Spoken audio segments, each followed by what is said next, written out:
Hey y'all, welcome to another WordPress Wednesday. My name is Kori Ashton, and I'm excited to wrap up a three-part series we've been doing the last couple of weeks now on search engine marketing, search engine optimization.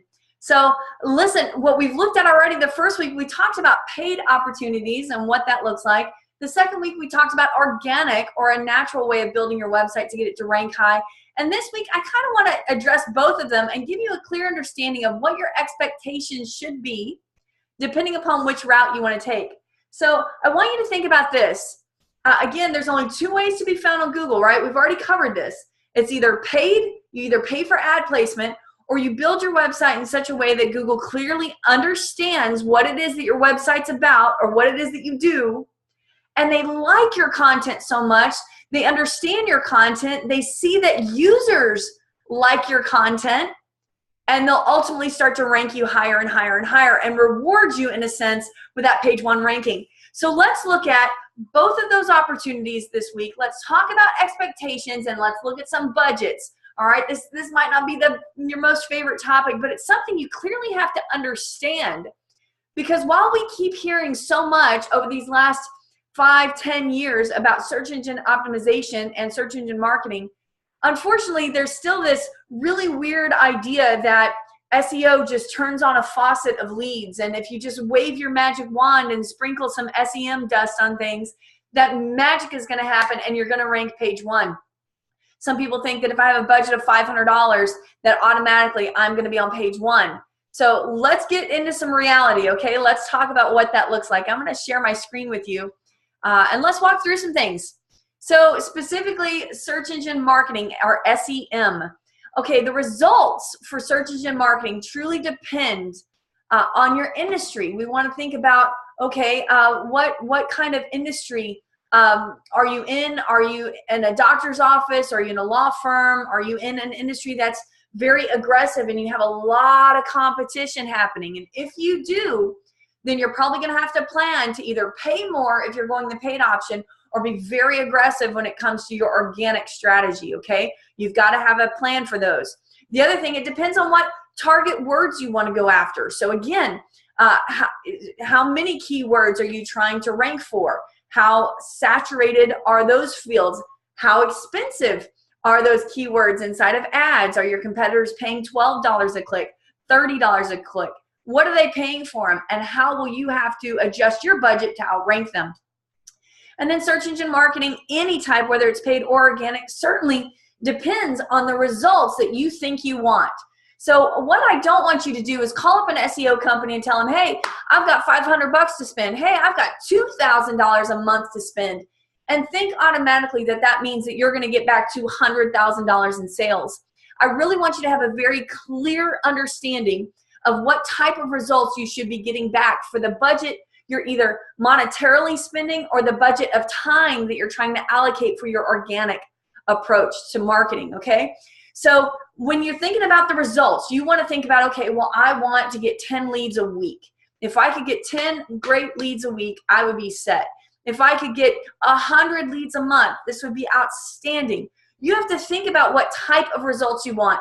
And then almost in a sense, reverse engineer it. Go backwards then and think, okay, then how do I get that many leads? And does it take 1,000 visitors to convert to those 10 leads? What does that look like? All of that kind of plays into how aggressive you either have to spend your money or how aggressive you have to have a content strategy for organic approach. Then it also depends on who's managing all of this. So who's creating the content? Who's writing it all out? Who's creating the ads and monitoring the ads every single week? Who's going out there and doing the data analysis, trying to figure out who your actual audience is? You know, if you're going to hire a company, you definitely are going to have to budget for that. And it certainly is, a lot of times you get what you pay for. So let's keep going. We're going to talk specifically then about what types of budgets you should have. Now, I'm going to just say a little bit of fine print here. These are just examples. Again, this is all going to vary on your industry. It's going to vary on the keywords that you're going after. So if you're in a saturated field, these numbers might be way too low and you're going to have to budget a lot higher. If you're in kind of a niche industry, then maybe you'll be able to spend a budget comparable to this. So we're going to talk first about a DIY approach. So this is doing it yourself from your home office, from your office space, wherever you're sitting there at the computer, you're doing all the heavy lifting. You're figuring out how to do ads. You're figuring out Google AdWords. You're figuring out Facebook Insights and Facebook ads. You're doing it all. If you have a budget for less than $500 a month, then I would suggest you spending that solely inside of Facebook if that's where your target market lives. One of the reasons why I say that is because a dollar seems to stretch a lot farther inside of Facebook, specifically if you're able to really niche down your target audience and set those demographics as you're creating the ad. If you have a budget between $501 and maybe $1,200 or so, you can probably move into the Google ad spend arena and start to see some mediocre results coming from that. Certainly, again, don't think that just spending that type of money is going to result in $30,000, $50,000, $80,000 in sales, because that's not necessarily reality unless you truly, truly, truly hustle and really start to understand the game, in a sense, of Google AdWords. And then, of course, if you have a higher end budget, you can go across different channels. You can advertise inside of Facebook and Google AdWords and Bing. You can go over and do some advertising inside of Instagram. You can have more opportunities if your budget is just a little bit higher end. So keep that in mind. Again, thinking about the types of results you want. I want you to think about this, though. That dollar amount is per key phrase. I'm just going to say that because what I don't want you to think is, well, I can go out and spend $1,200 and get 40 keywords conquered. Okay, that's just not reality. I can go out and spend $1,200 and even get 3 keywords. I don't know that that's really reality. It all depends, again, back on doing your keyword research to figure out how aggressively those keywords are being approached by your industry. So this, again, does not include hiring a company. That is the DIY approach, right? So if you're looking at hiring a company to maybe manage, you might want to add to that expense right there about $2,000 a month to get a company, a real professional company who does white hat SEO to manage all of that for you. So let's talk a little bit now about organic approach. The thing about organic, to me, one of the things that I love about organic is that it's more of a sustainable strategy. And what I mean by that is this: it might take you longer to get to page 1.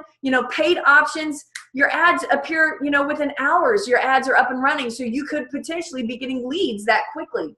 Organic, as I spoke about last week, certainly takes us longer to get that momentum going. But once you are rewarded with that page 1 ranking, it's pretty difficult to get knocked off that page 1. So it's exciting to know that that's more sustainable long term.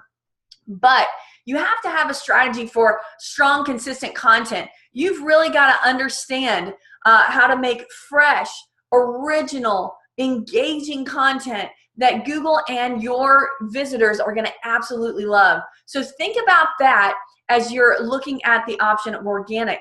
The other thing you have to do consistently, almost religiously for that matter, is going to be social media marketing. You have to engage. You cannot have a strategy for organic approach and refuse to be on Facebook or refuse to use Twitter or refuse. Now, you don't have to be on all of them, but you need to at least have one that listen, I know how to use that network. I'm confident. I know how to use hashtags. I can do this. You definitely want to think about that. Because overall, and this is what I want to end on, search engine marketing is a full-time job. That's the truth of it. If you think you can call up a company and spend $300 a month, and that's a lot of money to you in your marketing budget, and you're expecting them to just deliver the world, you're not really living in a realistic expectation relationship with that company. Or that company is doing a lot of black hat tricks to try to get you amazing results, which you don't want either. You want to have a very transparent relationship with any company you're working with, and you certainly need to understand it yourself if you're trying to do the do-it-yourself approach. So think about this. If you were to go out and do this all by yourself, in order to get the really great results, you're going to have to become an SEO expert and truly, truly understand search engine optimization, search engine marketing. You're going to probably need some video and some photo editing skills. You'll probably need to understand how to create really amazing ads. You'll need to be a copywriter as well so that you understand calls to action and the psychology behind imagery and color theory even. You'll probably need to become almost a Google Analytics expert. You'll have to really understand how to monitor your organic traffic as well as your paid traffic and learn how to overlap them to hopefully improve on your budget spend and lessen that cost. And you'll probably want to go ahead and be Google AdWords certified, Bing certified, you know, all those certifications out there. If you were to go out and hire somebody like that in the state of Texas, you're probably looking to pay them around $4,000, $5,000 a month to bring them on to a full-time gig to focus solely on your company. So please don't think that you can go out there then, and by the way, that doesn't include any money spent on ads. That's just to hire somebody to be working on this consistently for you to get the type of aggressive results you want. The only other way around this, you guys, is to either do it yourself or to minimize your expectations, knowing that ultimately you should start to see some results. But certainly search engine optimization, search engine marketing is not a magic wand that just opens up the floodgates and has customers lining up to you. It's a process that you really truly need to understand yourself so that you can hold a company accountable if they're doing it for you, or so that you can do it for yourself. All right, I hope that kind of helps bring some of this into a little bit more of a tangible, relatable topic for you. If you have questions, put them in the comment box below. I know this was a longer video than I normally do, but you guys, this is a really important topic that I think a lot of people have misunderstandings on. We're going to be doing this all over again next week, talking about all sorts of cool WordPress stuff. So stick around, be sure to subscribe to our channel, and I'll see you next WordPress Wednesday. Bye, y'all.